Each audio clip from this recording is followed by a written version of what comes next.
Hey S'mores, I'm making a video on Shadow of War. Can I get your thoughts on that? Yeah, sure, what do you want to know? Well, I figured because, well, you're an orc, and there's a lot of orcs in the game that you probably had a couple opinions on. Excuse me?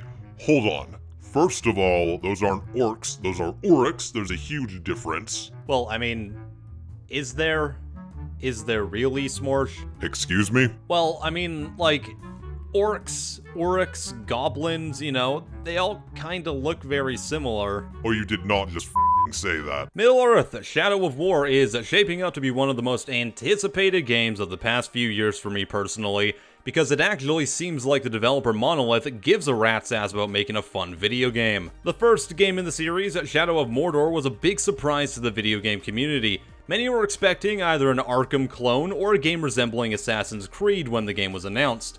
The first gameplay videos were largely focused around maneuverability on the map, climbing, and everything you'd expect from an open world game these days. Now don't get me wrong, Shadow of Mordor has many, if not most of the tropes that we're used to seeing in every game from Assassin's Creed to Zelda now, but the developers were allowed enough freedom to actually develop something to make the game stand apart from others. That was the Nemesis system. People now praise this system for being amazing and complex, but in reality it's actually quite simple but effective.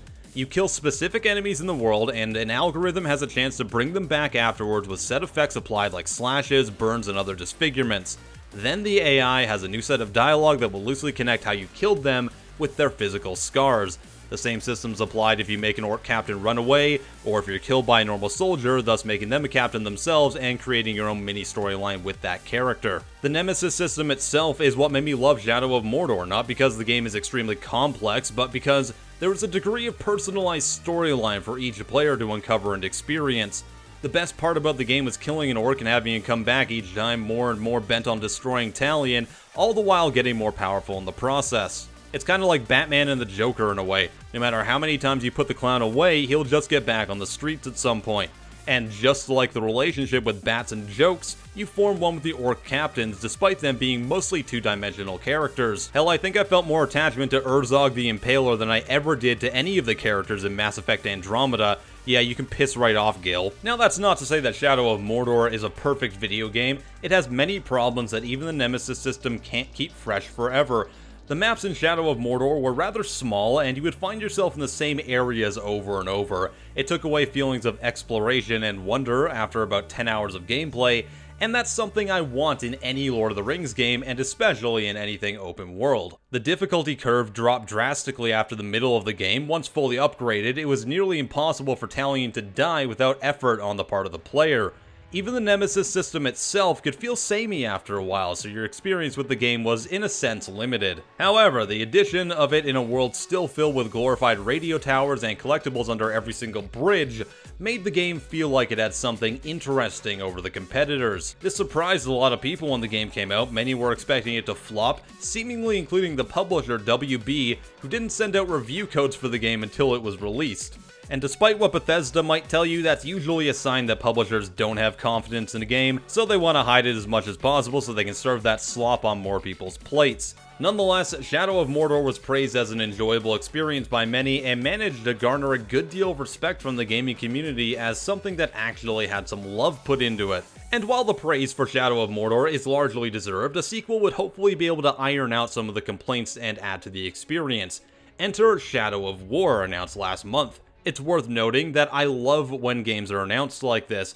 Shadow of War is going to be released this August, as in August 2017, not 2018, no big E3 push for 11 years before the game's finally out. No, the game releases in a few flipping months.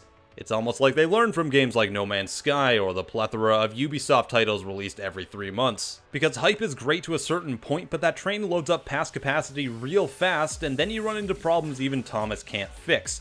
So screw it, they announced the game 6 months before release, showed some extended gameplay footage a few weeks later, they'll hit E3 super hard and get the game out so people can play it. Monolith even followed up with multiple live streams answering questions from the community on all sorts of topics about how the game works, the updates and upgrades to the systems, and by all accounts, they seem to be excited for people to be able to play their video game. Now, this is all speculative. For all we know, WB still doesn't think the franchise has any legs, so Monolith has to take all the marketing and hype upon themselves for the most part, but from what I've seen so far, it looks like they do care about the franchise and want to improve on it with the sequel. Hell, it looks like they've taken the core concepts of the game and just dialed them all up to 12. Open world, here's a giant map complete with over a dozen open world areas and fortresses to attack. Orc captains, let's add huge ones, Karagor riders, and guys with freaking flamethrowers. We're gonna make it so you control an entire army of orcs at your command, complete with your own captains that form rivalries with each other and their enemies. Fortresses too boring? Well, every one of them now gets a degree of customization depending on the leader type that controls it. It's additions like this that make sequels great. Looking at Shadow of War, it instantly looks like a Shadow of Mordor, but with more cool shit going on at every corner. They added bacon to a Big Mac and it became Shadow of War. Those commercials are really dumb, by the way. As far as I'm concerned, Shadow of War has some huge upside, and I hope to holy hell this can grab a place in the market and have a stable launch, and of course I hope it's a really good game, as in my opinion, all indicators seem to be pointing towards right now. Like seriously, do I look anything like goddamn Sticks to you? Freaking hate that guy. And see, you all know each other too. I will eat your liver. I just